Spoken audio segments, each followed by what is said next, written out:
toda empresa, lo que dice su gente es importante. Para AmCham Panamá también. Nuestra experiencia como miembros de AmCham ha sido muy valiosa.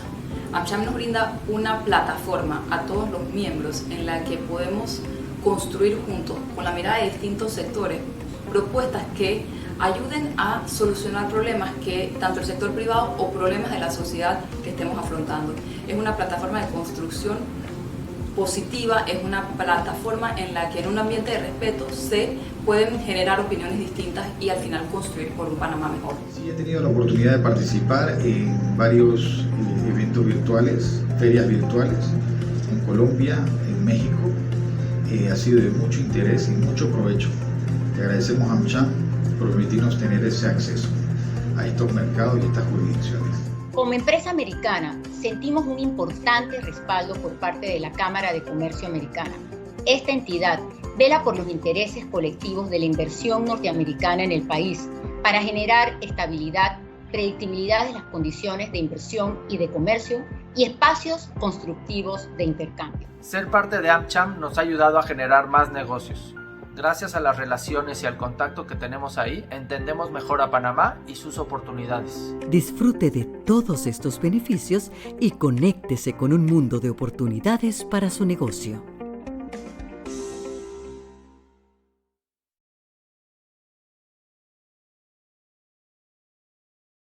Buenos días a todos. En nombre de AmCham Panamá, reciban un cordial saludo y bienvenidos al simposio AmCham Panamá Futuro, Inteligente y Sostenible de la Cámara Americana de Comercio e Industrias de Panamá. En especial, queremos agradecer a los patrocinadores que hacen posible este evento: el Platinum Leadership Circle, 3M Panamá, Minera Panamá, Chevron, Johnson & Johnson y AES Panamá, así como nuestros patrocinadores Gold, Ricardo Pérez, Argos Panamá y Global Bank. Invitamos a la señora Doriana Jun, presidenta de AmCham Panamá, para las palabras de apertura.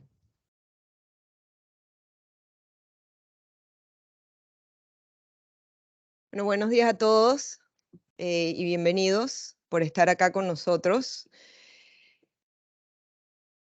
Este es el primer evento del año y es el primer evento presencial híbrido del año. Realmente tenemos 2 años de hacer este simposio de forma virtual y de verdad nos da un gusto tener no solo a las personas en línea, sino también a las personas que están aquí presentes con nosotros, a nuestro primer simposio AmCham Panamá Futuro Inteligente y Sostenible.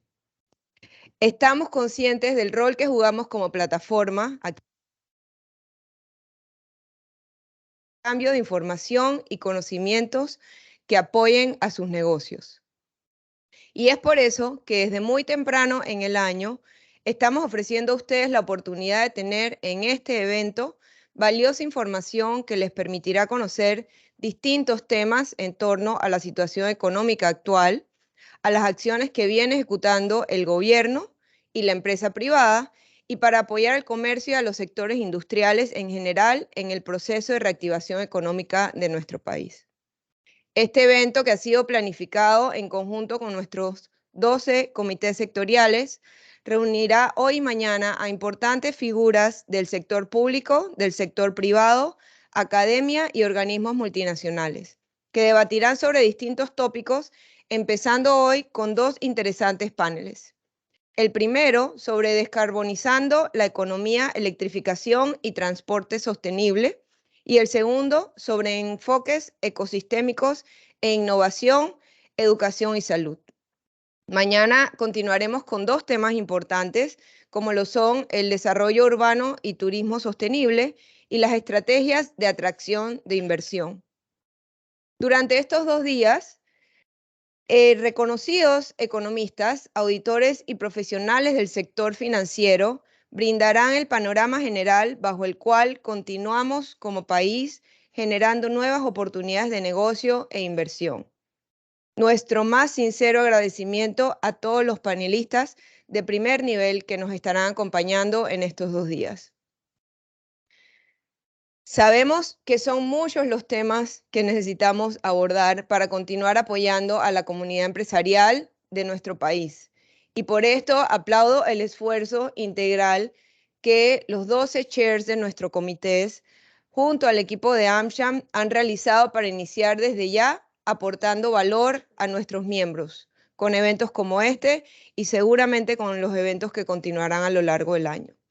Les reitero, no solamente a los que están aquí presentes, sino también a los virtuales, el compromiso de AmCham para ser motor de esa relación bilateral de comercio entre Panamá y Estados Unidos. Y agradezco también a nuestras empresas miembros por toda la confianza y apoyo que han demostrado a lo largo de estos años para lograr juntos un mejor Panamá. Muchísimas gracias a todos y esperamos que disfruten de este simposio.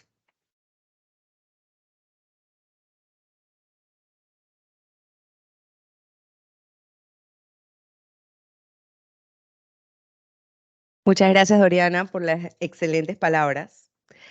Ahora iniciaremos con el panel 1, con el tema Descarbonización de la economía, electrificación y transporte sostenible, a cargo de los comités de sostenibilidad, energía, transporte y logística.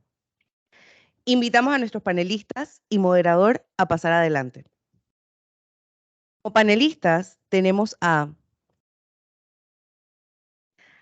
Sergio Inestrosa, VP de Planeación Estratégica, Regulación y Nuevos Negocios de ENSA Panamá, quien nos compartirá el tema de redes inteligentes, gestión de la demanda y eficiencia energética. Junto con él se encuentra Álvaro Gonzalo, CEO de V-Republic y Clean Carbon Consulting, quien nos compartirá el tema de alternativas sostenibles para ciudad inteligente y novedades y próximos pasos COP27.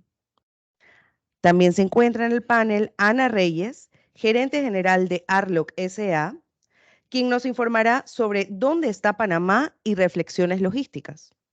Y el moderador de este panel es Julio Díaz Cohen, chair del Comité de Energía y director regional de Estructuración y Analítica Comercial de AES Panamá. Bienvenidos a todos.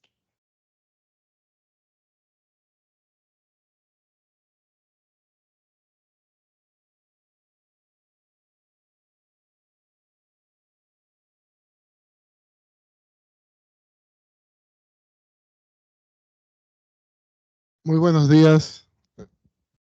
Muy buenos días a todos. Para mí es un honor poder moderar este primer panel del simposio AmCham 2023, Panamá Futuro, Inteligente y Sostenible, que habla justamente sobre el tema central de la descarbonización de la economía, electrificación y transporte sostenible. Por primera vez en la historia existe un consenso global de que el cambio climático y la contaminación atmosférica es una realidad. Para poder alcanzar las metas de mantener el calentamiento global en 1.5 grados Celsius, de acuerdo a los compromisos del Acuerdo de París y las cumbres climáticas, COP26, COP27, los gases de efecto invernadero deberían descender drásticamente en la próxima década y prácticamente ser eliminados para mitad del siglo. En noviembre del año pasado, la cumbre climática de Egipto, COP27, concluyó 2 días después, justamente por la falta de acuerdo y consenso asociados a temas polémicos relacionados con la reducción de gases y emisiones de efecto invernadero. Las demandas de la Unión Europea de aplicar recortes en emisiones de estos gases fueron rechazadas por países como China, principal emisor del mundo, un 30%. De este modo, si bien se han aceptado algunos recortes, no es suficiente para alcanzar los compromisos que tenemos por delante y el reto que tenemos como sociedad. Si no logramos cambiar el curso en las sucesivas cumbres, pues estaremos enfrentando un riesgo enorme de estar en los niveles preindustriales e incluso aumentar la incertidumbre del futuro de nuestro planeta. Es por esto que para alcanzar nuestras metas de reducción de emisiones será necesario transformar todos los sectores productivos de nuestra sociedad.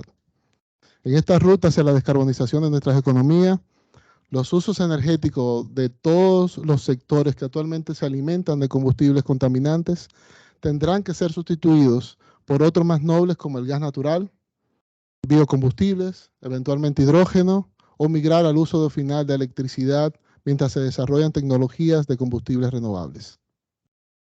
Este proceso es el que se conoce como electrificación de la economía en general. Para hacer frente al crecimiento de las demandas futuras de la sociedad sin impactar el medio ambiente, necesitaremos, al final, medios de producción de energía limpios e industrias más inteligentes, flexibles, adaptativas y eficientes. Con estas palabras de introducción quisiera dar inicio al panel que tenemos por delante, darle nuevamente la bienvenida a todos nuestros expositores invitados. Le explico brevemente la dinámica que tendremos. Los expositores tendrán 10 minutos para presentar su perspectiva del tema y luego pasaremos a unas rondas de preguntas y respuestas. Habrá espacio para recibir preguntas del público, la pueden hacer llegar los que están virtualmente a través del chat y si no, en los últimos 30 minutos presencialmente podrán también hacer sus preguntas. Sin más, quisiera dar la bienvenida a Álvaro, a Sergio y Ana. Primero, Álvaro, por favor, te invito a exponer tu perspectiva del tema. Vale, buenos días a todos. Me vais a disculpar un poco la naturalidad. ¿Quién de vosotros sabe algo sobre el mercado del carbono?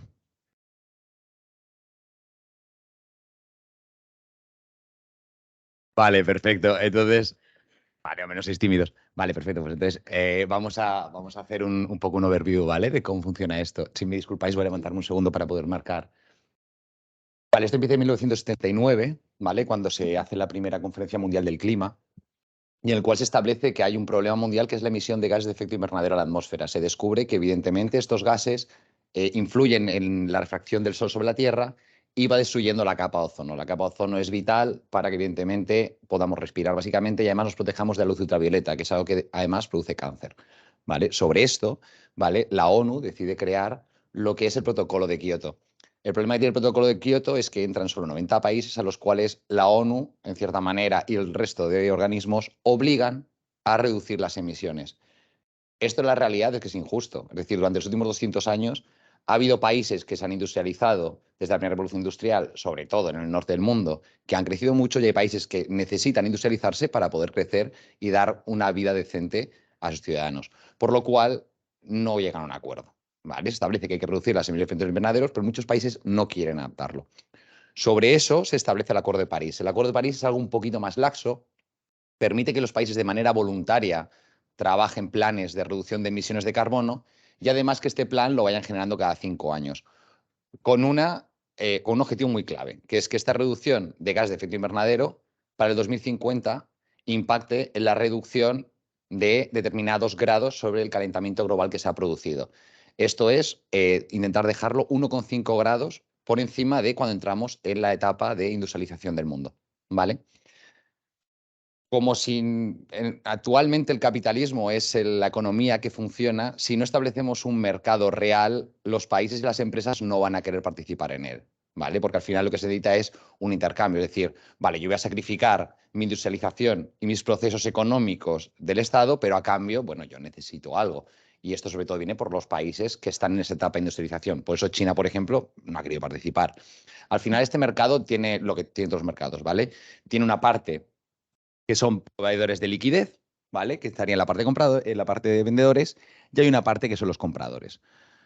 ¿Cómo funciona? Por la parte de los compradores son empresas y estados que tienen que hacer un análisis de cuál es su huella de carbono, es decir, cuánto emiten por encima de lo que en el acuerdo del Tratado de París establecido que deberían emitir, ¿vale? Y a cambio, para compensar, porque evidentemente a Coca-Cola no le puedes pedir que para reducir las emisiones reduzca la producción, porque evidentemente el modelo operativo de Coca-Cola y financiero se iría al carajo. Entonces, ¿qué es lo que hace Coca-Cola? Dice, perfecto, yo para compensar estas 18 toneladas o 18.000 toneladas de CO2 que estoy emitiendo a la atmósfera, lo que voy a hacer es, voy a comprar al mercado lo correspondiente a carbono que se fija en el suelo.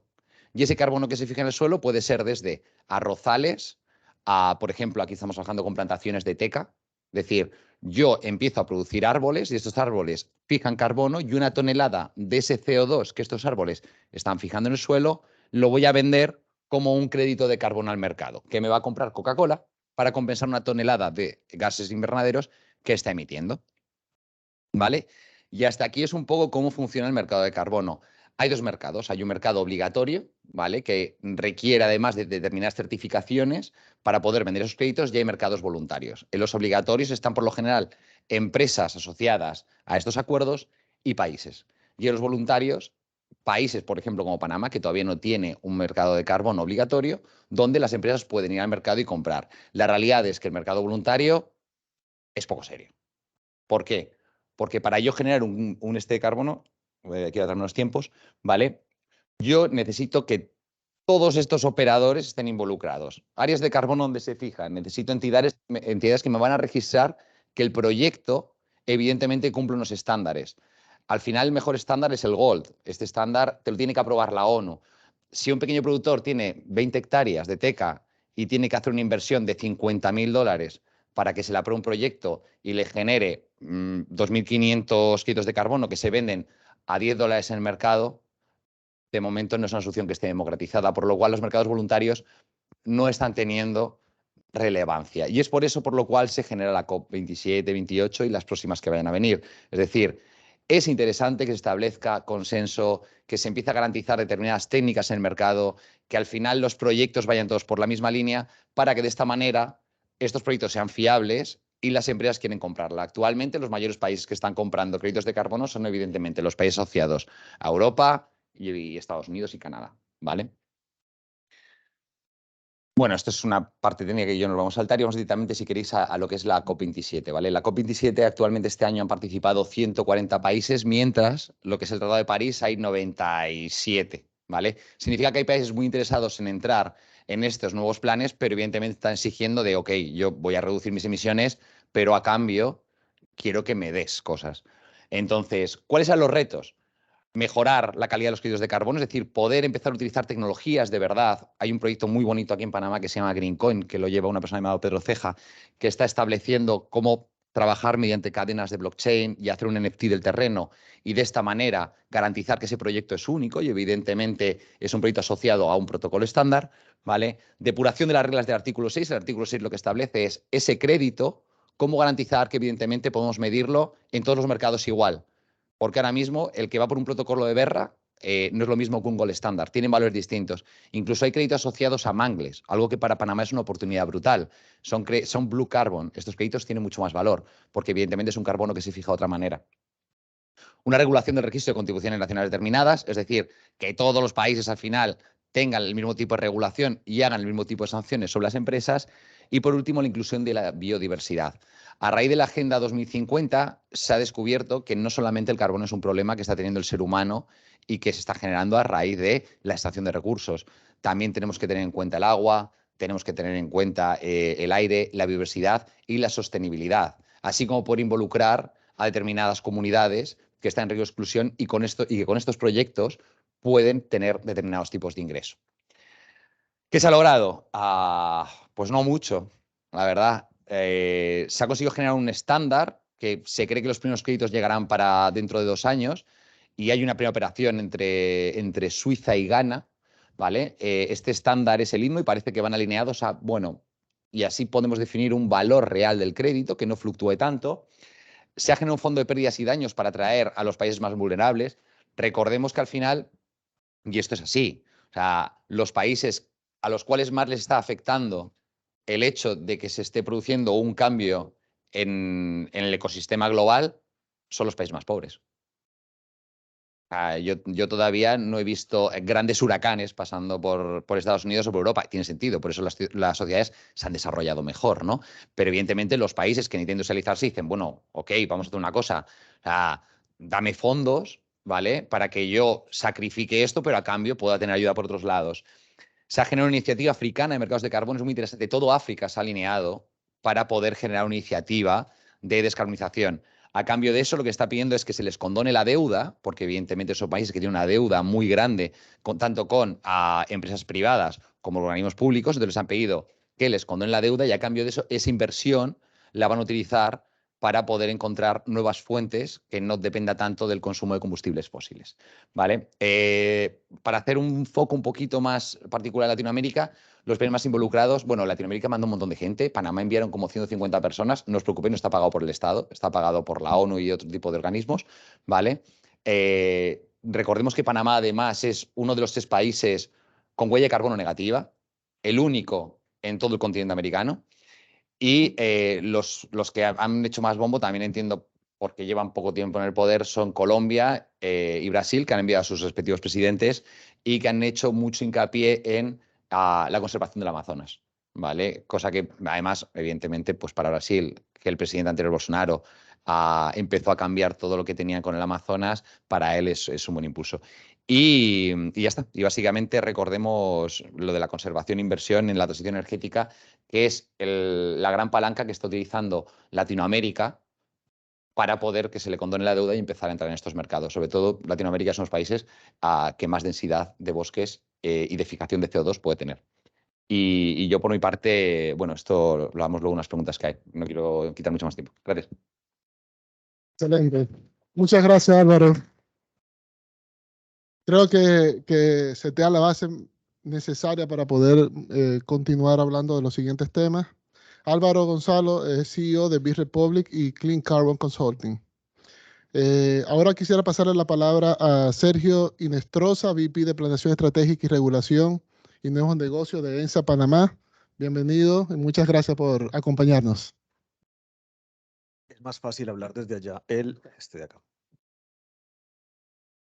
Bueno, muy buenos días y muchísimas gracias a AmCham por la oportunidad. Básicamente en 10 minutos, la conexión del sector eléctrico y el tema de la sostenibilidad. Simplemente un recorderis, el sistema eléctrico era una cosa muy sencilla. Digo era porque ya van a ver que nos lo complicaron. Y era muy sencillo porque era alguien genera energía, alguien la transmite, alguien la usa. 3 punticos. Con todo este tema de la transformación energética, ejemplo, todo el tema de sostenibilidad arrancó muy de la línea ambiental y de ahí el mercado de carbono que nos mencionaba Álvaro para sustituir esos efectos en el medio ambiente. Entonces, el primero de los elementos es, hombre, en este negocio trabajan en la descarbonización. Producíamos energía a partir de diésel y carbón, era lo más común. Ey, eso genera carbono. Entonces, cambien las fuentes de generación. Cambiar la fuente de generación tiene una problemática y es que está sujeto a esas fuentes renovables, al sol, al viento y estas otras fuentes que se han ido creando.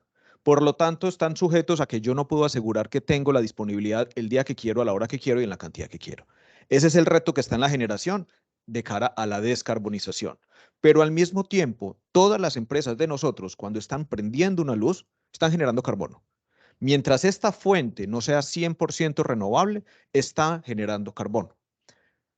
Complementario al mercado del carbono, se ha creado también el mercado de la energía renovable. Y esto es un instrumento intermedio. Limitado únicamente al consumo energético, usted puede comprar certificados de que la energía que está utilizando es renovable y funciona similar a como nos explicaban el tema de carbono. Pero carbono al final es el mercado total, es la contaminación que generamos. Uno puede sustituir incluso lo que está generando carbono aquí desde el mercado de carbono o limitado a la energía, porque los procesos productivos sí tendrá que ser en ese mercado, puede ser con certificados de energía. El otro elemento es la descentralización. Hombre, el usuario y con el avance tecnológico ya no es que solamente unos grandes generadores pueden tener la capacidad de generación. El usuario ya puede tenerlo, ya vemos las casas, vemos casas de playa, empresas, industrias que tienen su propia autogeneración. Ahí viene de la mano el desarrollo del almacenamiento. ¿Por qué? Porque es que sí pueden generar, normalmente son paneles solares, es lo más común, sí generan durante el día, pero el proceso productivo en la noche o el prender, llegar a la casa a descansar, no, ahí ya no. Entonces, ahí las baterías es la clave de la evolución que se viene dando en este componente.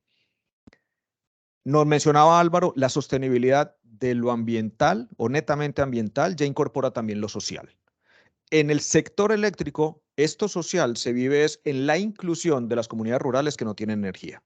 En Panamá tenemos muchas comunidades rurales, aproximadamente, según el número de la Secretaría, 100.000 viviendas en Panamá todavía no tienen acceso a la energía. Entonces, imaginen el tipo de vida que manejan a diferencia de la comodidad que nosotros tenemos.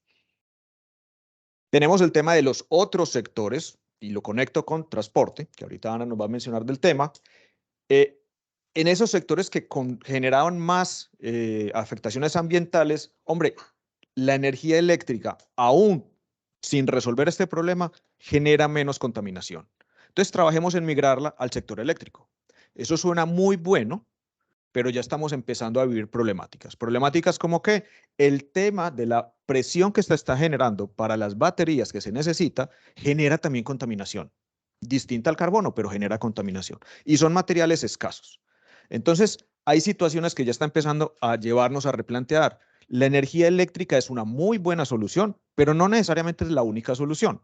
Se abrió la puerta ahí a la sustitución de los combustibles, buscando combustibles que no generen contaminación. Ahí el hidrógeno. Mucha fuerza en el desarrollo del hidrógeno. Esperamos llegar a un hidrógeno verde generalizado. Y digo el colorcito, de pronto para contexto, el color tiene que ver con el grado de limpieza del hidrógeno. Porque irónicamente hay hidrógeno gris que para crearlo se contamina. Entonces es como una contradicción de concepto. La expectativa es que solo trabajáramos con hidrógeno verde. Hoy no es necesariamente costo eficiente y ahí va la tecnología. Y el hidrógeno seguramente va a ser un sustituto en temas donde la energía eléctrica y las baterías no son funcionales. Hoy, y no estoy prediciendo la tecnología, puede que me equivoque, pero digamos que las expectativas actuales es que temas como barcos grandes o aviones migren más hacia hidrógeno y otros temas como hoy que estamos viviendo la movilidad individual o vehicular se quede por energía eléctrica. Puede que al final confluyamos en hidrógeno, pero todavía de momento digamos que se están abriendo esas dos vertientes.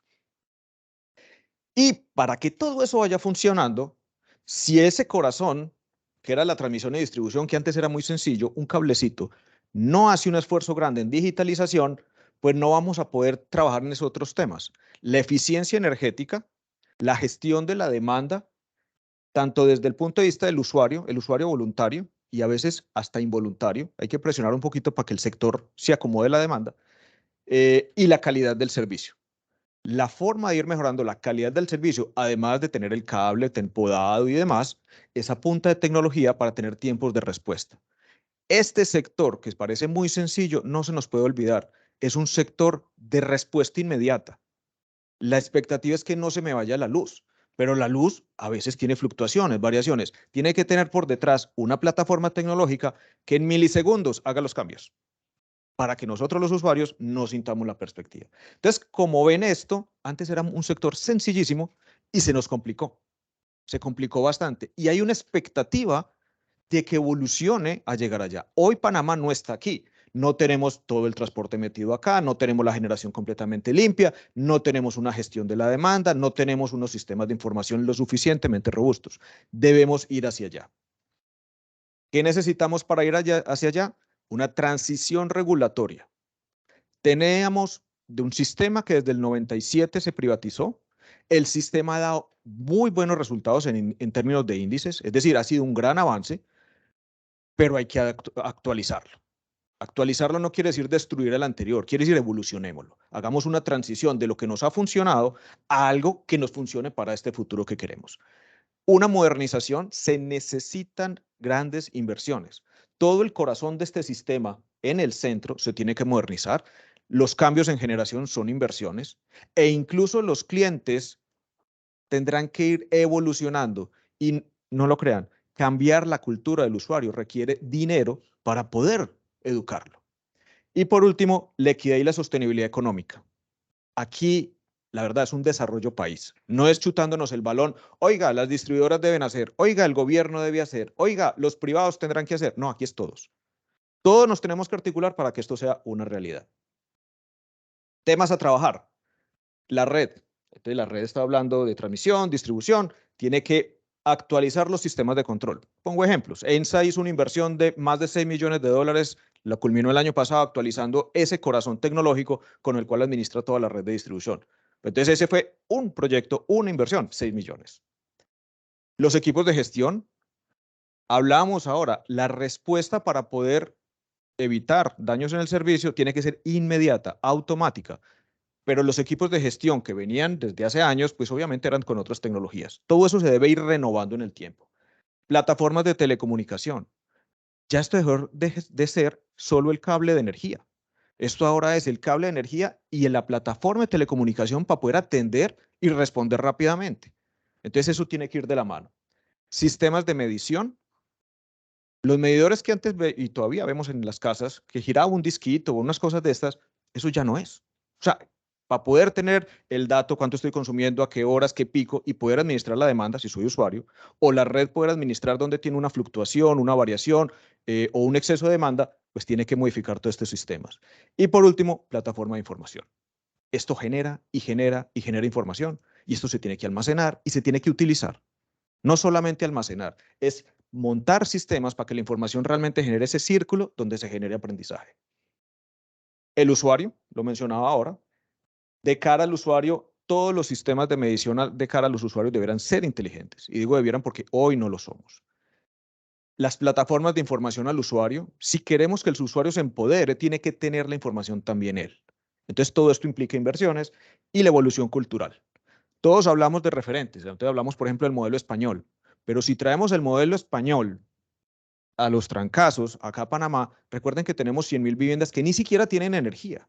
Entonces tenemos que tener un grado de conciencia de hacia allá vamos, España, Suecia, el país que quieran referenciar, pero hay que ir transformando la cultura.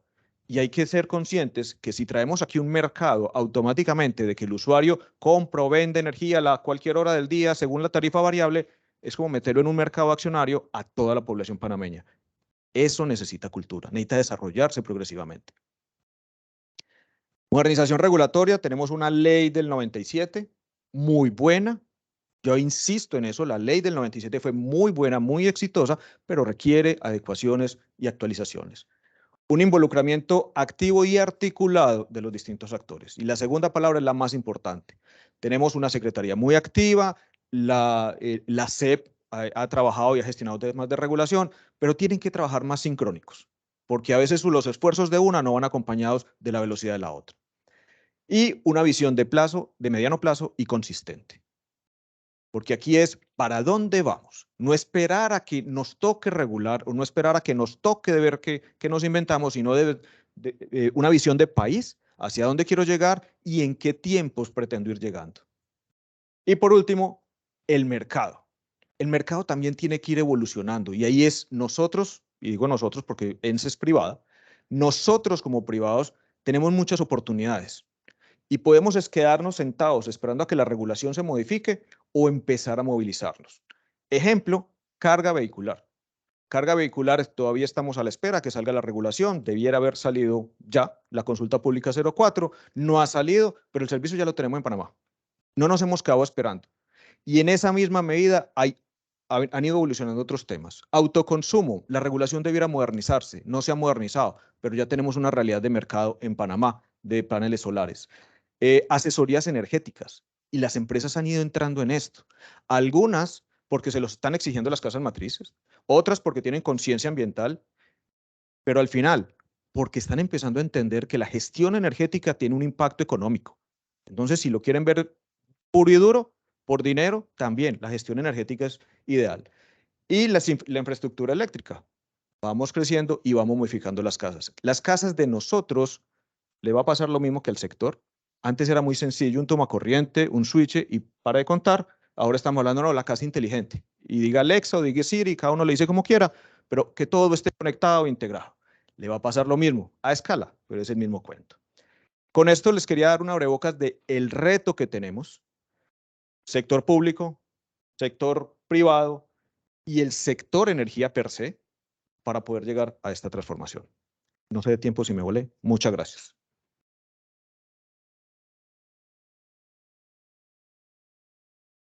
Muchas gracias, Sergio.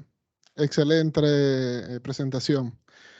Quisiera ahora darle la palabra a Ana Reyes, gerente general de Arloc. Muchas gracias por acompañarnos el día de hoy. Gracias. Yo también voy a pararme acá un momento. Bueno, excelentes presentaciones las de Álvaro y Sergio.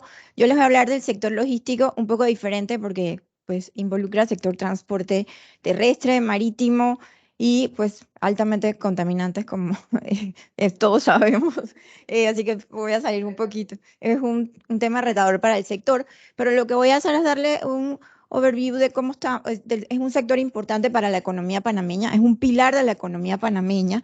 Y cuando hablamos del sector logístico en Panamá, lo que hablamos es de la conectividad que Panamá ofrece al mundo. Desde Panamá nosotros conectamos los principales centros de producción con los centros de consumo y el negocio principal de Panamá es el transbordo. Como vemos aquí, por ejemplo, el año pasado se movieron 7.5 millones de TEUs solo en transbordo. Tenemos 5 terminales portuarias en Panamá de categoría mundial y también desde Panamá tenemos acceso directo a terminales, a más de 150 terminales e indirecto y conectamos más de 1.700 puertos en todo el mundo desde Panamá. Importante mencionar que el índice de conectividad, Panamá pues ocupa la posición número 1 en Latinoamérica y la posición número 28 a nivel mundial. Escalamos 2 escaños porque el año pasado en diciembre estábamos en la posición 30. El sector aéreo, pues igualmente nosotros de Panamá, desde Panamá conectamos más de 85, tenemos conexiones directas a más de 35 países, esto apalancado por el hub de las Américas de Copa, y tenemos más de 15 aerolíneas comerciales que salen desde Panamá. Importante mencionar pues que en el sector de carga ya tenemos un incremento en el sector aéreo, estamos casi en los niveles del 2019 prepandemia, y esto es importante porque pues este es un sector que ha venido creciendo y también pues va a tener retos importantes en el tema de todo el tema de la descarbonización. Pero quisiera hablar de los impulsores del sector. Un impulsor importante es el Canal de Panamá y su expansión. El Canal de Panamá sí tiene una estrategia de carbón neutral para el 2030 y ha ido cambiando en sus operaciones para ir acercándose a esta meta. Tiene también ha comprado carros eléctricos para ir viendo el tema de la data, si realmente son eficientes o no, pero ellos tienen su propia, y también están muy metidos en todo lo que es asegurarse del medio ambiente por el tema del agua. También tienen proyectos de agua que están por empezar. Otro impulsor importante es el área interoceánica. En esta área es nuestra área única. Es una área única donde conectamos el Atlántico con el Pacífico solo en 80 kilómetros. Aquí encontramos nuestros principales activos del sector. Están está la zona libre de Colón, está Panamá Pacífico, el aeropuerto de Tocumen. Tenemos otras zonas francas importantes que han ido creciendo cerca del aeropuerto de Tocumen. Y tenemos el ferrocarril y la autopista también. Aquí esta área es súper importante para todo el tema del comercio internacional. Aquí es donde se concentra, pero también tenemos el área occidental, donde tenemos pues la frontera con Costa Rica y ahí también tenemos un importante nodo logístico, igual que en el área central, que también, pero está más enfocado al área de agricultura. Pero quería comentarles acerca de la estrategia logística nacional. ¿Por qué? Porque este es el norte. Esta es una estrategia que se creó de consenso con el sector público, privado y la academia. Aquí pues tenemos todos los proyectos que Panamá tiene que ejecutar para ir hacia seguir siendo ese hub logístico de categoría mundial que pues todos los panameños aspiramos. Y aquí es importante que esta estrategia pues es centrada en 4 pilares. Estos pilares son el hub central de la zona interoceánica, que es nuestra área pues donde están nuestros activos estratégicos, la integración logística nacional, que tiene que ver con todo el área, el comercio, lo que Panamá hace internamente, la logística interna, y la logística de comercio exterior y consenso de institucionalidad. Lo traigo porque aquí hay proyectos importantes que tienen que ver con la modernización y digitalización de los procesos, pues que tienen un impacto en la cantidad de papeles que se usan, en la cantidad de movimiento de personal que hay. Ya todo se puede hacer desde un lugar centralizado, no tienes que coger tu carro e ir a hacer una inspección. Los marcos regulatorios, también hay proyectos para adecuar los marcos regulatorios, que aquí pues hay una oportunidad para poder hacer que este sector vaya caminando hacia lo que queremos de carbón neutral o una descarbonización. Infraestructura, ya sabemos que las infraestructuras ahora se pueden adecuar para no ser como estaban antes. Desarrollo del recurso humano, importante porque sí creo, como bien dijeron, este es un tema de todos, no solamente del Estado, no solamente del sector privado, sino que todos tenemos que estar conscientes de lo que se necesita y hacia dónde tenemos que caminar. Y la logística sostenible. Hay un capítulo solo de logística sostenible, de proyectos que debemos ejecutar todos, tanto sector público y privado, para llegar a esa logística verde y, por supuesto, la institucionalidad y fortalecerlo. O sea, lo importante de la estrategia es que está la hoja de ruta que tiene que seguir el sector para ir caminando hacia lo que se necesita en el futuro. Muchísimas gracias.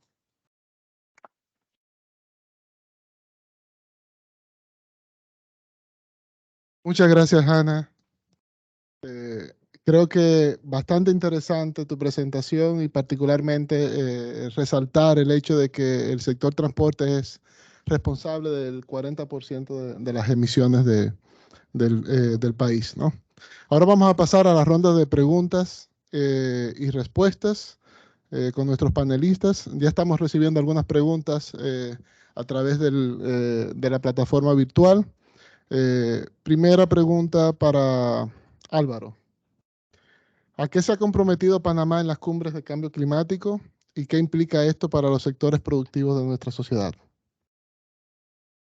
Vale, a bastante poco. O sea, la realidad, bastante poco. De hecho, perdonad, ¿me podéis poner un momento la presentación? O sea, que se ha comprometido bastante poco en la COP no significa que Panamá no tenga la hoja de ruta del carbono, ¿vale? Es evidente que el Ministerio de Ambiente está, o sea, no ha avanzado mucho, pero soy consciente de que está avanzando.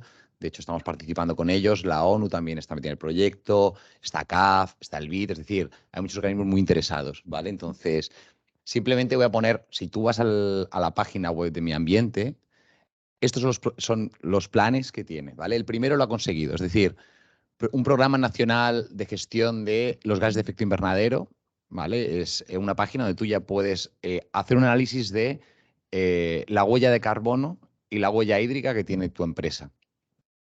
Es una parte básica, es decir, tenemos que tener claro lo que estamos contaminando de más para saber cómo lo vamos a compensar. El segundo, ¿vale? Que es un sistema nacional de compensación de gases invernadero de Panamá, son los compromisos con los cuales el gobierno de Panamá va a poder presentar un Tratado de París en el cual va a estar 5 años con una reducción. A raíz de esto, una vez ya tienes claro cómo vas a reducir, puedes empezar a hablar con las empresas para comentarles cuánto ellas tienen que dejar de reducir, porque al final no olvidemos que el Estado de Panamá está emitiendo gases de efecto invernadero, un lado por la población y otro lado también por las empresas que están trabajando dentro de Panamá, ¿vale? Y el último es una bolsa panameña del carbono. Es decir, Panamá va a montar un mercado obligatorio donde va a obligar que las empresas hagan compra de créditos de carbono y, por otro lado, va a buscar nuevas fuentes junto a un CAF y a un BID para emitir créditos de carbono al mercado. Esto es muy interesante. Panamá tiene una capacidad enorme de emitir créditos de carbono al mercado gracias al mangle y a toda la selva que tiene. Es muy importante porque vamos a poder atraer inversión extranjera, es decir, vamos a poder hacer que países de Europa empiecen a comprar nuestro blue carbon o nuestro carbono limpio para de esta manera poder tener más dinero en el Estado y poder dedicarlo a obras sociales o incluso a descarbonizar la electricidad. Excelente, muchas gracias. Tengo otra pregunta para Sergio. ¿Qué iniciativas están en curso en la industria eléctrica panameña para soportar el proceso de descarbonización de la economía? Gracias, Julio. A nivel de sector hay distintos tipos de inversiones. Entonces, desde la perspectiva de generación se vienen dando proyectos importantes en la transición. Estamos pasando primero por el gas, con la aspiración a que algún día nos volvamos 100% renovables. Entonces hay proyectos importantes en la generación de gas. Tenemos temas importantes de cara a la seguridad del sistema, porque recordemos que esto al final también tiene que dar una confiabilidad. La cuarta línea de transmisión es un proyecto bastante importante y tenemos una interconexión, es otro proyecto importante con Colombia. La interconexión no quiere decir que Panamá pueda desconectarse de la seguridad energética, de todas formas tiene que velar por mantener una seguridad energética como país, pero la interconexión da unas posibilidades de una dinámica para compensar a veces situaciones climáticas. A nivel de las distribuidoras, igualmente hay retos muy importantes. Los niveles de calidad del servicio no son homogéneos, entonces hay que seguir trabajando en esa dirección y para modernizar el sistema hay que ir dando pasos importantes en medición inteligente. Si no cambiamos los esquemas de medición, no vamos a tener la información que nos permite realmente modernizar el sector. Entonces, este debiera ser uno de los focos. Actualmente las distribuidoras están en el proceso de revisión del IMP, Esa sigla básicamente en español quiere decir están revisando las inversiones que van a comprometerse a realizar el próximo cuatrenio y ese sería el momento propicio para evaluar el tema, sea porque son fondos propios de las distribuidoras y se va a hacer progresivo o porque incluso el gobierno tuviera una disposición de apalancar una inversión y hacerlo de manera acelerada. Muchas gracias, Sergio. Ana, en el sector logístico sabemos que es el principal o uno de los principales motores del desarrollo de la economía de Panamá, gracias a las actividades que se desarrollan en el Canal de Panamá, los aeropuertos y los puertos. ¿Qué está haciendo el sector logístico para mantener su competitividad y apoyar el proceso de transformación industrial? Sí, bueno, el sector logístico está digitalizando y modernizando los procesos.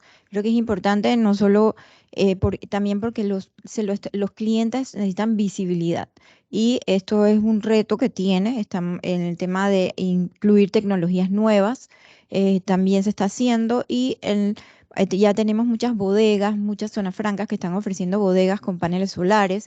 Tenemos también algunas empresas de carga interna que usan pues carros eléctricos que están en esa transformación. Todavía pues la carga grande no está ahí, pero los carros más pequeños que hacen cargas, distribuyen internamente, si hay empresas moviéndose hacia allá, pero principalmente es la digitalización y modernización de procesos y la adquisición de nuevas tecnologías para ir pues eliminando el papel. Por ejemplo, tenemos un ejemplo en el sector gobierno de la implementación de la ventanilla única marítima. Esa ventanilla única marítima, al implementarse, pues se redujeron más de 3.000 y pico de horas, hombre, y eso eran movimientos, tomar un carro, venir, pues eso tiene un impacto, al igual que se eliminaron 300.000 formularios al año, que también tiene un impacto en el tema de la impresión, y hacia allá es que se está moviendo.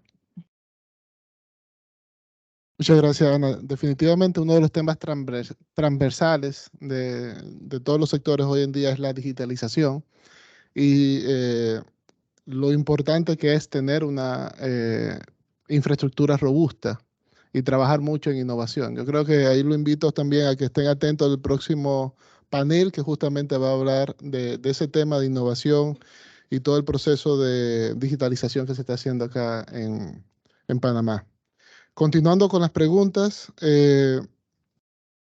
Álvaro, ¿cuáles son los principales desafíos que enfrenta Panamá para cumplir con sus metas ambientales? Bueno, yo aquí voy a ser un poco crítico a la vez que directo. Creo que lo primero es la educación. O sea, creo que en Panamá no hay una cultura ecológica.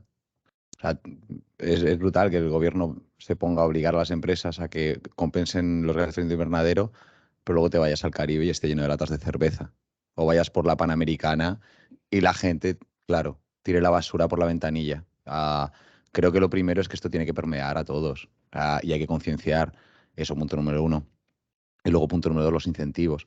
O sea, yo he trabajado en unos cuantos proyectos de digitalización, por ejemplo, a nivel de logística, que tengan claro el stock ahí en las tiendas, para no tener que tener a un camión yendo a todas las tiendas todos los días, preguntando a la persona si necesita un stock de medicinas, por ejemplo, o digitalización de los procesos.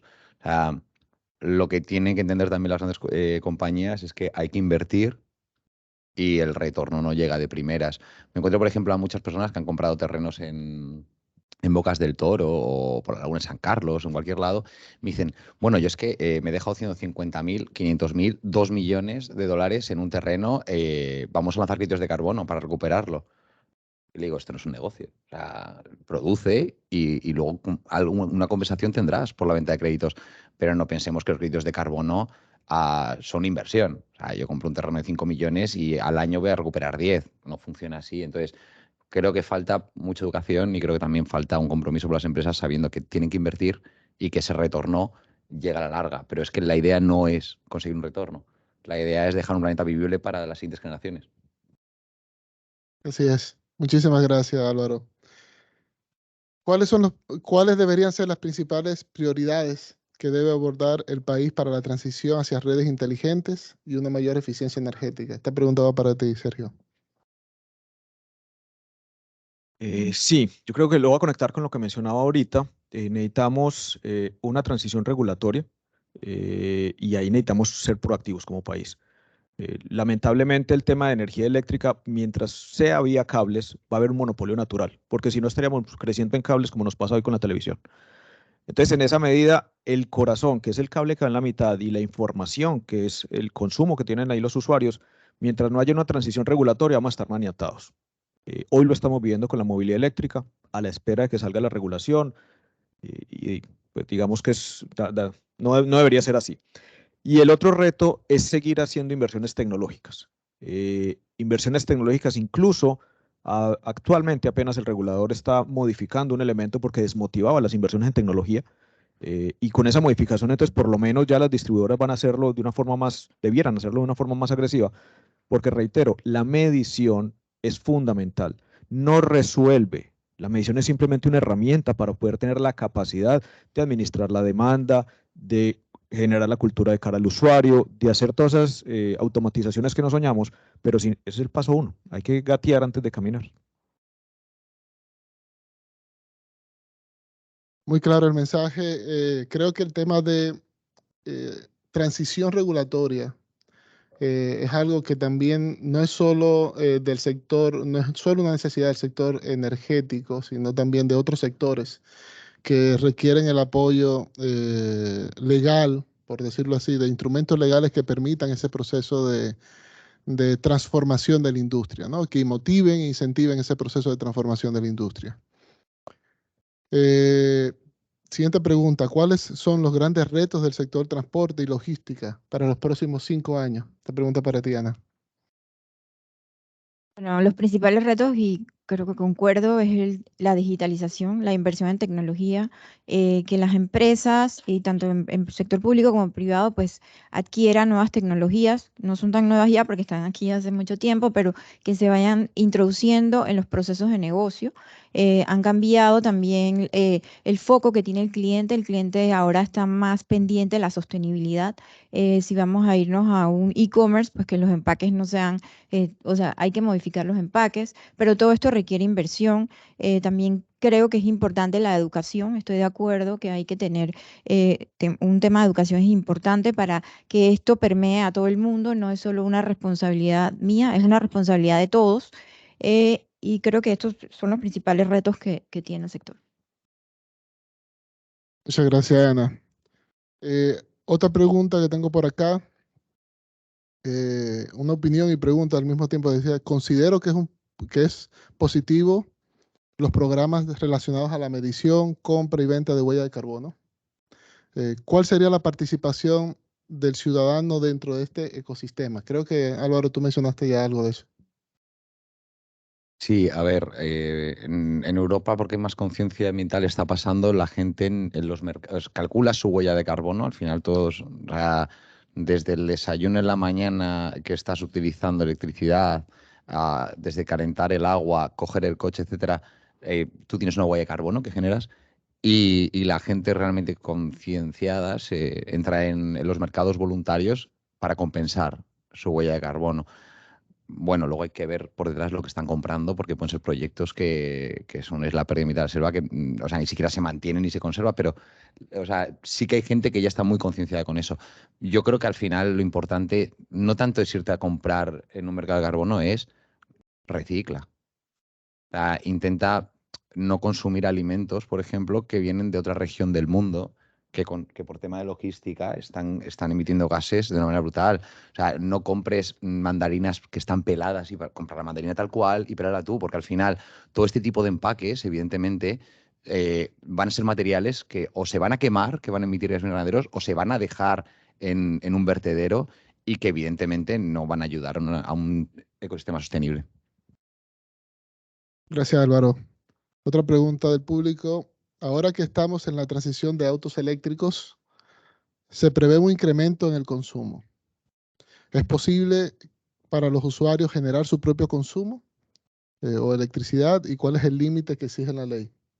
Creo que hace referencia particularmente al autoconsumo y vehículos eléctricos. Sergio. Y hay varias preguntas en una pregunta, pero básicamente es el tema de carga vehicular, el comportamiento que tiene, pues digamos hay de dos tipos. Uno es la carga lenta, y la carga lenta se va a parecer mucho al celular de nosotros. Llegamos por la noche a la casa y lo conectamos todos los días y al otro día nos levantamos y está cargado. En ese caso, la demanda va a ser en las noches, principalmente, desde las ubicaciones residenciales. La experiencia internacional muestra que realmente las estaciones de carga públicas en la calle es más un concepto psicológico de cara al usuario, porque al final la mayor parte de la carga se da en el hogar o en la oficina. No obstante, es necesario para que el sector se desarrolle, porque el temor de que me quede sin energía siempre va a estar. De cara a la generación de autoconsumo, sí, la regulación establece la posibilidad de que cualquier usuario pueda instalar paneles solares en su vivienda. Hay unas limitaciones en términos de la demanda, y esa limitación, incluso estamos lejos de llegar al límite, creo que es el 2% de la demanda total. En el caso de ENSA, sí sé que estamos lejos de llegar a ese límite, por lo tanto, a ningún usuario en algún momento se le ha dicho no se puede por el famoso límite de la regulación, pero la intención de ese límite, sea ese o alguna actualización que se haga, es más el crecimiento progresivo, porque al final las redes también tienen una capacidad y tienen que ir evolucionando a partir de esa capacidad. No es tan sencillo como que cualquier cable aguanta. El que intente conectar en la casa la lavadora al tomacorriente donde tiene el celular, seguramente algo le pasa. Es en la misma medida. Y esto no puede crecer sin ningún control, y esa es la intención de ese límite. Algo que evaluable en el tiempo cuando se requiera incrementar. Muchas gracias, Sergio. Otra pregunta: al parecer el uso energético eficiente y huella de carbono son temas que son desconocidos para los ciudadanos. ¿Qué planes existen o qué estrategias han funcionado en otros países más evolucionados para la red eléctrica? Creo que también va para ti. Hace referencia a los planes que existen hoy en día y qué referencias internacionales tenemos asociados al uso energético eficiente y a la reducción de huella de carbono. También creo que, Álvaro, tú podrías abordar algo, quizá hablando un poco de tu experiencia en la implementación de sistemas de inteligencia artificial o blockchain asociados también a reducción de huella de carbono, ¿no? Bueno, iniciamos por acá. Básicamente, de cara al usuario, hay dos abordajes. El de largo plazo, y es el que genere una transformación social. Nosotros, por ejemplo, trabajamos de cara a la educación de los niños, yendo de los colegios además a este tema de eficiencia energética. Es la parte número uno. Y del lado al usuario vigente es darle la información y ajustar los incentivos. Ajustar los incentivos es, les pongo el ejemplo, hoy por hoy los subsidios son al consumo. Entonces, irónicamente, no están motivando que la gente trabaje en reducir el consumo, que es contrario a lo que estamos hablando acá. La idea es que los usuarios, con la información de lo que están realmente consumiendo y en todo momento, van a empezar a identificar qué es lo que está pasando cuando prenden los 3 aires acondicionados o cuando les bajan a 16, que se siente delicioso, pero es otro nivel de consumo que tenerlos en 22, que es todavía muy manejable. Bueno, yo en esa parte de conciliación del Estado en España sí la viví mucho. O sea, el Estado hizo bastante inversión en plan, bueno, a ahorrar agua, por ejemplo. En España tenemos un problema de agua. Aquí es el segundo país del mundo en el que más llueve. En España tenemos problemas, entonces nos hacían mucha concienciación de te lavas los dientes, cierras el grifo, te duchas rápido, etcétera. A nivel de tecnologías como inteligencia artificial, blockchain, yo creo que todo esto va a llegar en el modelo de ciudades inteligentes. Es decir, por ejemplo, una de las mayores cosas que emite gases de efecto invernadero son los tranques en Panamá.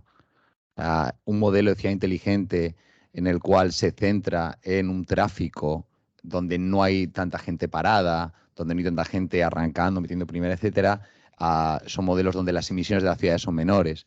Ciudades, por ejemplo, están trabajando en ciudades en las cuales hay zonas donde tú vas pisando y vas generando energía.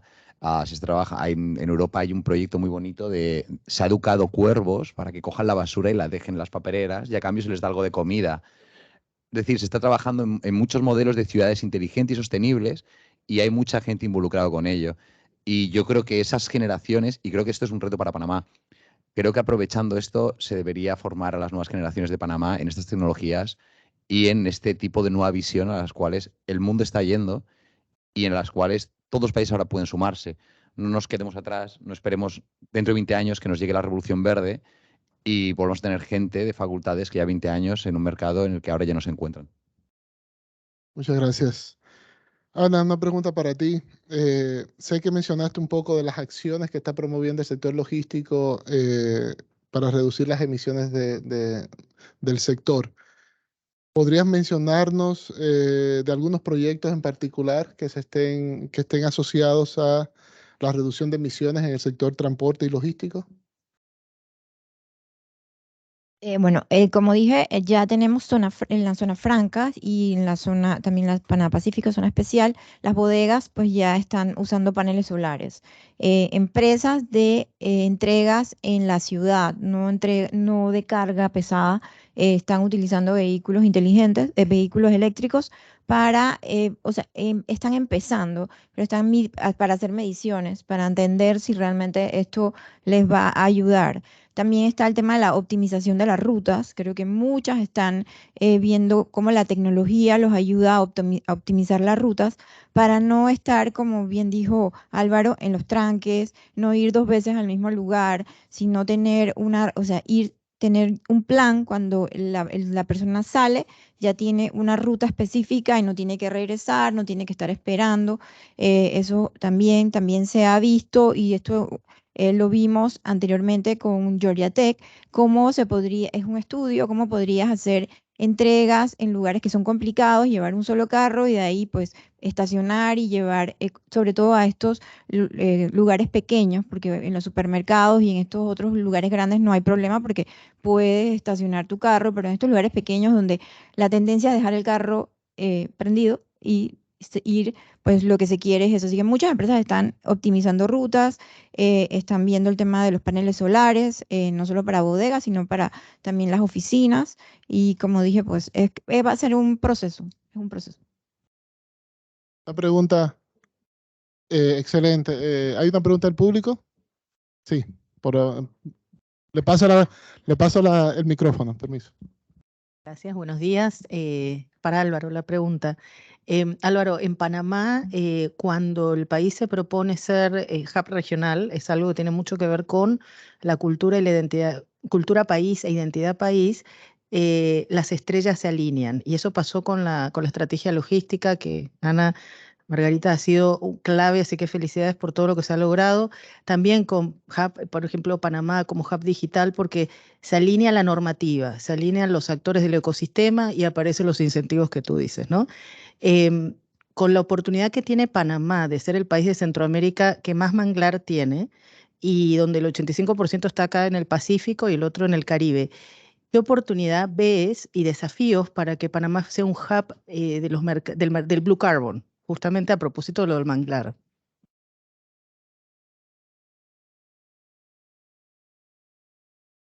El tema del Blue Carbon es complicado, porque ¿cuántos de estos manglares son del Estado, son del país? ¿Cuántos están en fincas privadas?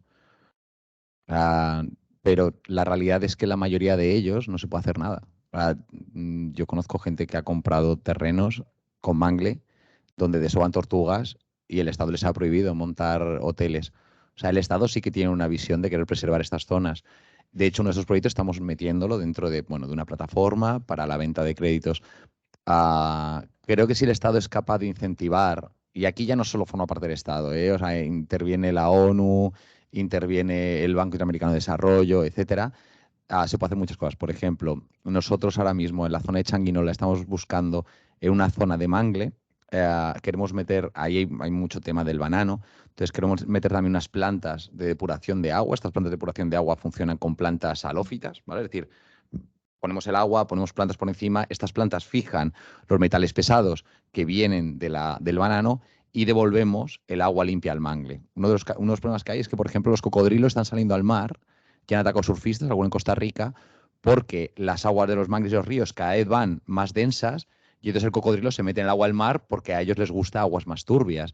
Entonces, si el agua está limpia, el cocodrilo no entra, por lo cual al final cambiamos el ecosistema. Creo que se fomenta por parte del Estado que haya grandes incentivos a esta gente que al final ha comprado fincas y las tiene paradas, es probable que ellos se sumen a la iniciativa. Y además podemos meter, por ejemplo, a comunidades indígenas que viven ahí a trabajar en estas plantas depuradoras que no son complejas, podemos meter placas solares, etcétera, y hacer proyectos más grandes y sostenibles. Hay una inversión brutal por parte del BID, no sé cuántos miles de millones, que se va a destinar, por ejemplo, el año que viene a Darién y a esta zona. Entonces, creo que el Estado tiene que fomentar a que la gente quiera involucrarse en estos proyectos y quiera decir, hey, yo tengo un mangle, ¿qué podemos hacer con él? Gracias. Muchas gracias. Son dos preguntas. Esencialmente porque he visto en su diagnóstico los diferentes retos y problemas que hay en el sector de energías limpias, descarbonización, etcétera, logística y transporte, parecieran haber una vinculación incluso con el tema energético. Estamos a las puertas de las próximas elecciones en Panamá y pareciera ser una prioridad que nuestros políticos no están viendo. La primera pregunta es, ¿no se ha pensado en una estrategia para traer el tema de, por ejemplo, la creación de un ministerio de transporte y un ministerio de energía que se sienten en el Consejo de Gabinete y pongan en prioridad y en perspectiva al Estado, al más alto nivel, estos problemas que son inminentes, son existentes en el tiempo presente?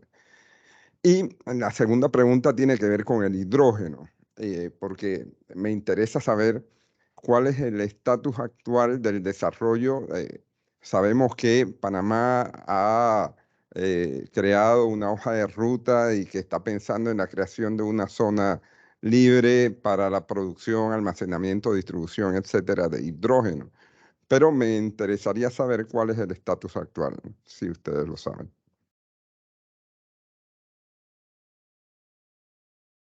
Creo, no sé quién quiere tomar la primera pregunta. Sergio, perfecto.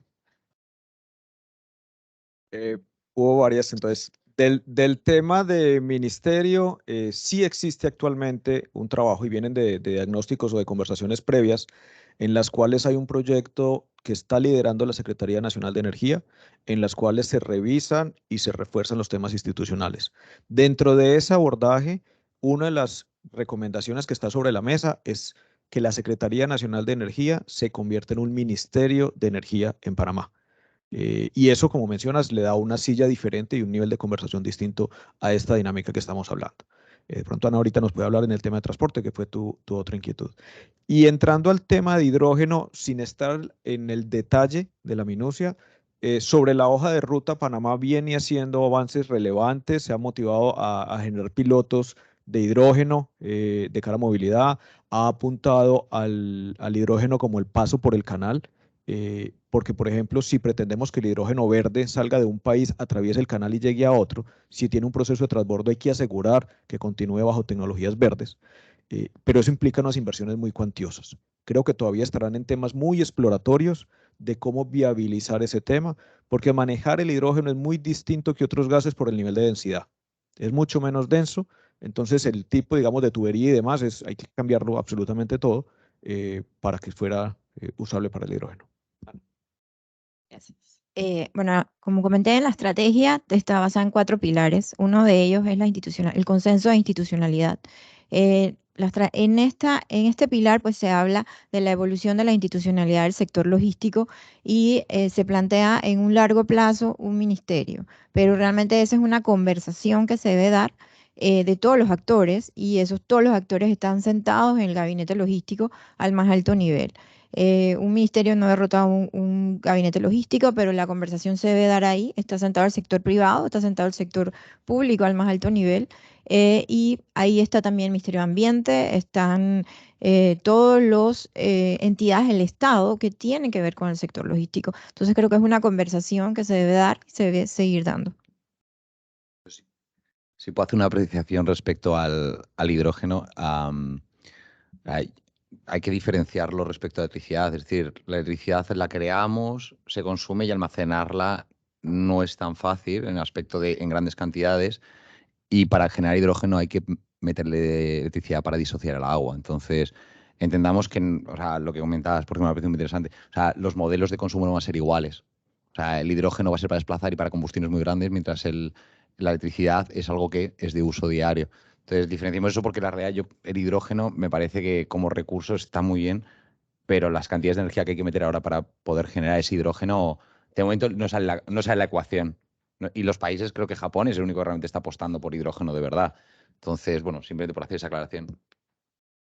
Muchas gracias. Creo que también una pregunta interesante y se la hago a todos los panelistas es ¿qué opinión le merecen los biocombustibles? ¿No? En Panamá se anunció recientemente el tema de el inicio de una biorefinería justamente que busca utilizar el biocombustible en muchos usos, entre ellos también producir combustible para la aviación.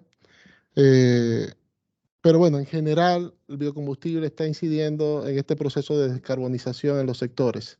Entonces, así como el hidrógeno se ve un poco más alejado en el tiempo, ¿qué opinan de los biocombustibles? ¿Qué les parece? Para mí son interesantes, sobre todo porque muchos de ellos se generan sobre residuos orgánicos. Por ejemplo, está sacando biodiesel del hueso de la aceituna. Entonces, a mí todo lo que sea aprovechar a cosas que se van a desechar para obtener combustibles, que al final va a ser un consumo, tiene sentido. Porque al final, al momento que nos vamos a quedar sin recursos en la Tierra, entonces todo este tipo de nueva generación de recursos para seguir manteniendo pues un sistema de transporte y logística, para mí tiene sentido, siempre y cuando lleguemos a los verdes, que esto tampoco es verde del todo, no nos engañemos. Bueno, yo pienso que es interesante, hay que ver la evolución y cómo la industria pues se une a esto. Creo que sí son interesantes y como dijo Álvaro, pues sí sería ver nada más que ver cómo la industria se introduce en esto. Ajá, lo incorpora. Sí, creo que coincido y como elemento de transición siempre será favorable, es menos contaminante. Un elemento a tener en cuenta es si viene de desperdicios tiene doble beneficio. Hay países donde antes ha generado ese incremento de precios de temas como maíz u otros granos. Entonces hay que entender bien la dinámica para que la buena intención no genere entonces esos sobreprecios en otro tipo de sectores de la economía. Pero como un elemento de transición a cosas que no puedan migrar a tecnologías más limpias de entrada, totalmente bienvenido. Muchas gracias por sus intervenciones. Otra pregunta, y creo que está asociado a algo que mencionaste tú, Álvaro, y también Sergio, que surge como una preocupación. Dicen de cómo se puede medir el impacto real de la contribución de las operadoras de servicio de Internet en el proceso de digitalización del país en pro de los avances planteados en el webinar. Creo que aporta además indicando que además de proveer nuevas tecnologías y mejores capacidades de conexión a Internet, existe un enemigo oculto en el proceso de descarbonización, que es el cableado, utilizado en las conexiones urbanas, cables, recubrimientos, que tienen componentes tóxicos, escasos, etcétera, que está incurriendo en el uso de más componentes no biodegradables, ¿no? Entonces, la pregunta es, ¿qué opinan de cómo se puede medir este impacto total del sector en el proceso de digitalización y nuestras industrias, ¿no? Es una pregunta compleja, la verdad. O sea, porque creo que es clave la comunicación desde el inicio del ser humano, por lo cual todos nuevos procesos de comunicación hay que abrazarlos. También se está buscando soluciones. Por ejemplo, todo lo que es el concepto del edge computing, es decir, procesar en la nube y no tener los servidores en físico, el cloud, incluso porque al final es que no es rentable las propias compañías tener servidores consumiendo y gastando electricidad, pero se derivan a otros lados. Entonces, la realidad es que es necesario y hasta que no encontremos, o sea, se lleva trabajando desde hace ya 5 años el concepto de comunicación cuántica, donde lo que se busca es quitarse el cable. Está muy lejos. La comunicación cuántica funciona en redes muy pequeñas y en espacios muy limitados y con muy poco ruido. Y se ha conseguido mover un electrón Entonces estamos muy lejos y yo creo que no hay otra solución ahora mismo. Igual hay una solución con celulosa para llegar a cables, pero no creo. Sí, al respecto. Las telecomunicaciones, lo mencionaba, son fundamentales. Todos estos esquemas, al menos en la transformación del sector eléctrico, son con base en la información y la información requiere la telecomunicación. Entonces, ahí tiene que ir acompañado de la evolución. Tanto en el eléctrico como en la telecomunicación hay bastante dependencia aún del cableado. Distintas tecnologías de cableado, el eléctrico es cobre y el otro fibra óptica u otro tipo de elementos. Pero igual la dependencia del cableado. Las tecnologías en telecomunicación sí van más a los temas inalámbricos, 5G. Ya hablan incluso de 6G, pero no hemos aquí llegado a la 5G. Pero de todas formas hay una parte del backbone, vuelve a ser cableado, porque ese es el esquema más eficiente. Puede que el usuario final, la última milla, la vea inalámbrico, pero por dentro hay una parte alámbrica usualmente. Entonces yo creo que aquí la tecnología nos irá dando la salida. Hoy no la tenemos. Nos soñamos llegar a un punto donde podamos desmaterializar también estos elementos, pero hoy todavía no está disponible 100%.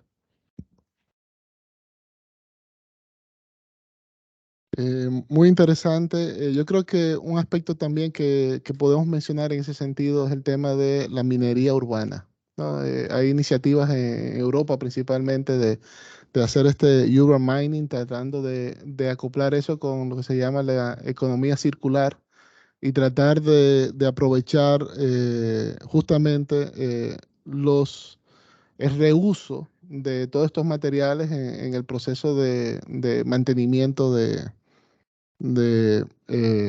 vamos a decir, a futuro de las infraestructuras que se requieren, ¿no? Pero definitivamente esto es uno de los retos más importantes que tenemos que estar enfrentando hacia adelante como sociedad, ¿no? Quisiera preguntar, otra pregunta del público por acá.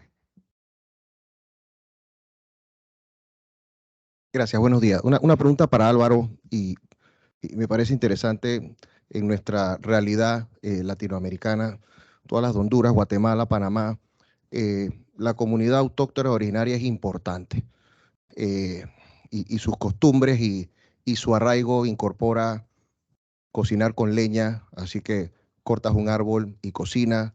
El que cambien su cultura milenaria de cómo cocinan es un reto. Así que esa es una realidad que tenemos en nuestras latitudes, así que lograr el ritmo que se ha logrado en Europa tiene unos retos. Si tú en Madrid o en Barcelona o en cualquier ciudad europea no cumples con uno de los reglamentos, viene una multa importante. Acá no es tan fácil multar a un cacique o a una persona de un pueblo. No sé qué ejemplos tendrás en otras latitudes que se ha logrado conciliar esa realidad, porque eso es un reto que tenemos, donde hay países que la población autóctona es importante, porcentajes importantes, y Brasil, que es el mayor pulmón del mundo, también tiene poblaciones autóctonas importantes. Así que alguna apreciación de eso, creo que eso sería muy práctico para nosotros, porque de hecho las comarcas, el porcentaje del país que son calificados comarcas es sumamente importante en relación a la población originaria que tiene sus derechos y todos debemos convivir. Pero creo que en nuestra latitud hemos tenido un reto en conciliar esa realidad.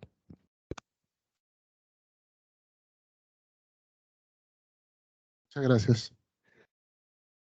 Yo creo que en ese aspecto no se puede hacer mucho. O sea, también las propias comunidades, las nuevas generaciones están prefiriendo venir a las ciudades a vivir en un modo de vida. O sea, es la propia condición del ser humano de buscar una comodidad. Si no, seguiríamos viviendo en las cuevas. Pero la realidad es que no se puede hacer mucho, salvo incentivar y compensar. Es decir, si hay comunidades que quieren seguir viviendo cortando árboles para poder hacer fuego, es perfecto, están en su libertad y en su derecho y además hay que respetarlo. Lo que se puede hacer es plantar más árboles. O sea, tampoco hay que obligarles a que utilicen el gas natural si no quieren. O sea, se les puede ofrecer nuevos modos de vida que igual para ellos sean más cómodos. Al final viven en unas condiciones que muchas veces, a muchos de ellos van con un iPhone.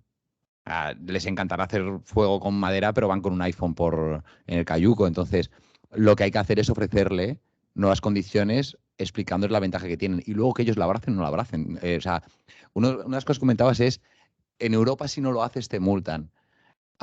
Sí, pero es mejor vivir en una sociedad con miedo o vivir en una sociedad en la cual te da un incentivo por hacer las cosas bien.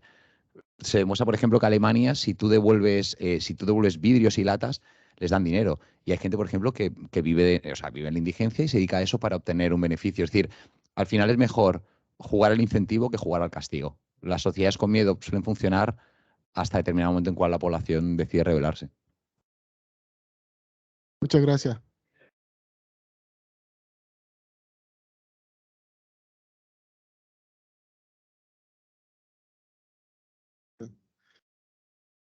Otra pregunta es, ¿qué incentivos existen hoy en día o reconocimientos regulatorios existen para ayudar en el proceso de transformación de nuestra industria?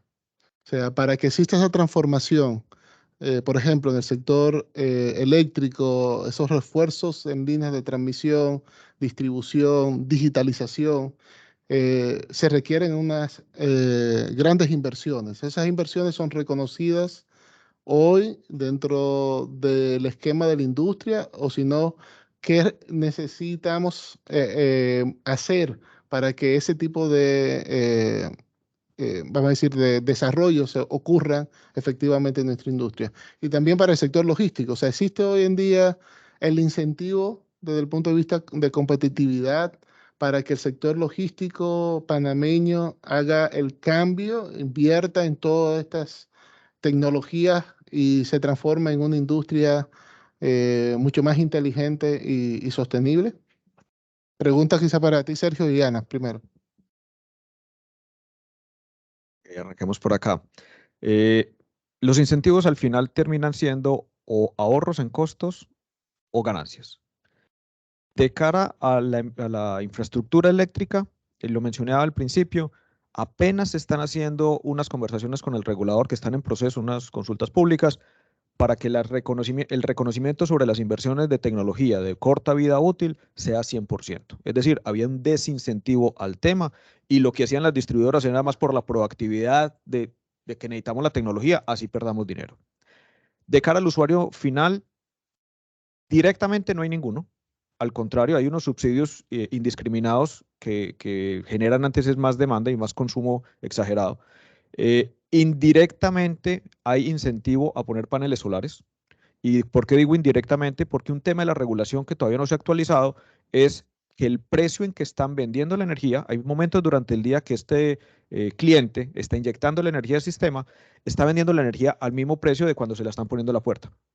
Eso es un incentivo indirecto porque en últimas ponerle la energía en la puerta significa unos costos de llevársela desde Chiriquí, pero en ese momento él le está vendiendo como si la vendiera en Chiriquí y volverla a traerla acá. Entonces ahí hay un incentivo indirecto. Tema regulatorio que mientras sea pequeño, digamos que ha sido sostenible en el tiempo, pero que la regulación ya tiene hoy la conciencia de eso si crece indefinidamente, hace insostenible el modelo. Pero es, digamos, uno de los incentivos.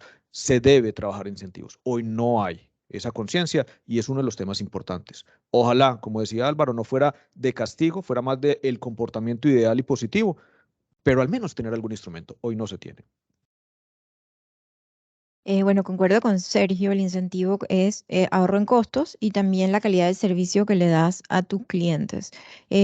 Gran parte del servicio que damos a clientes externos y allá afuera, pues lo que también el cliente está demandando es que sean sostenibles muchos de los procesos.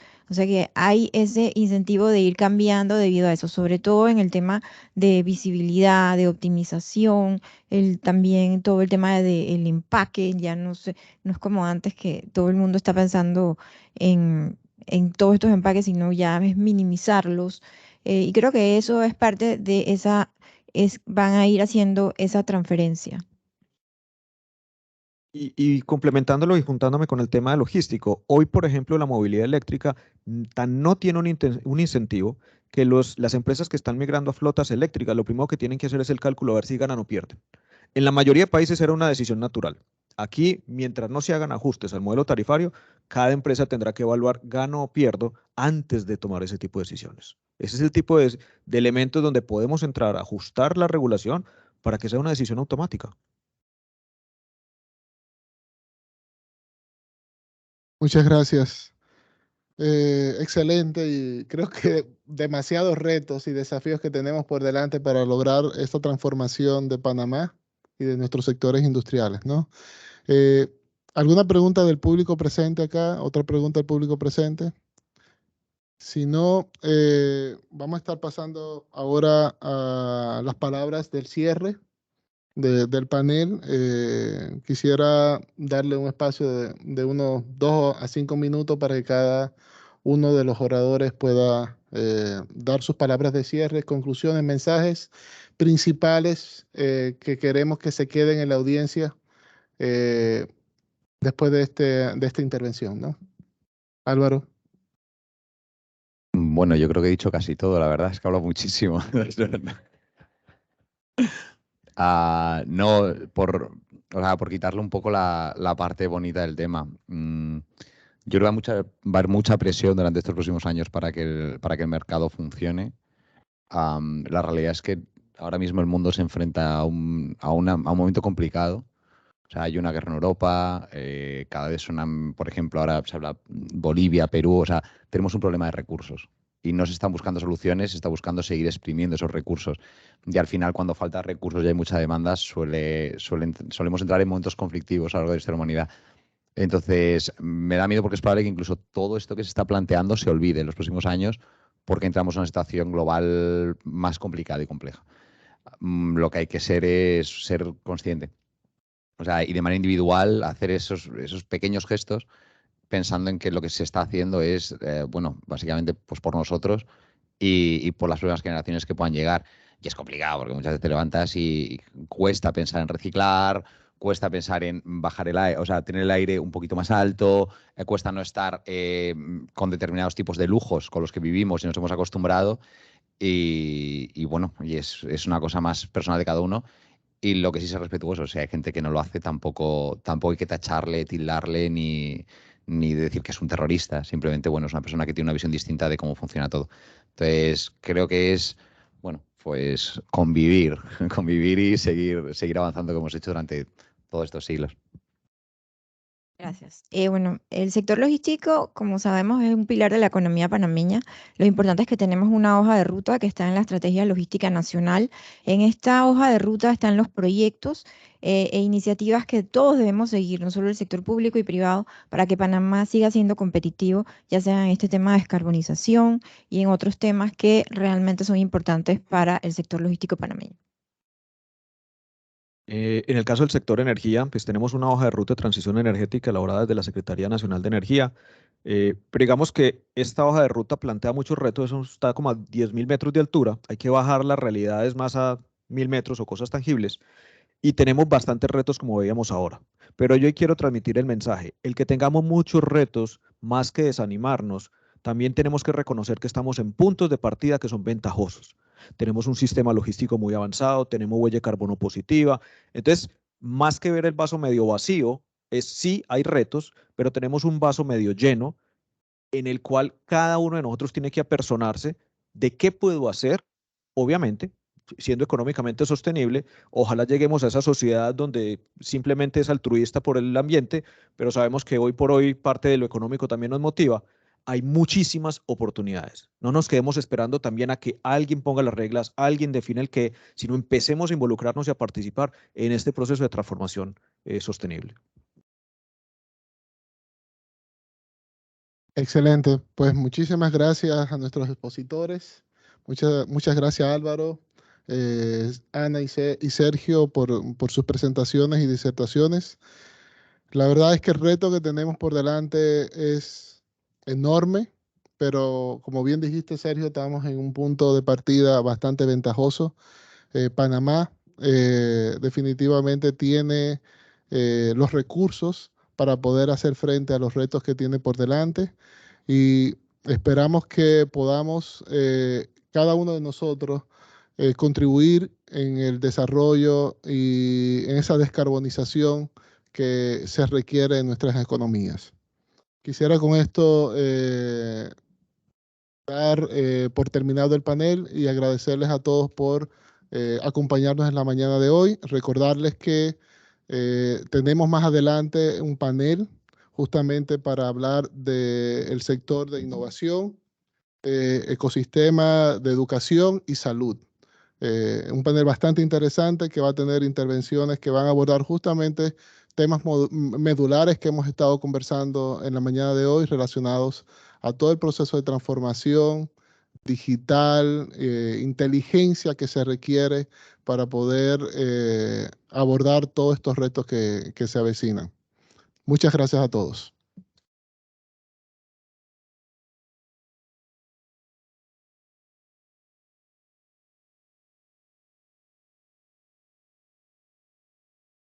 Excelente el panel.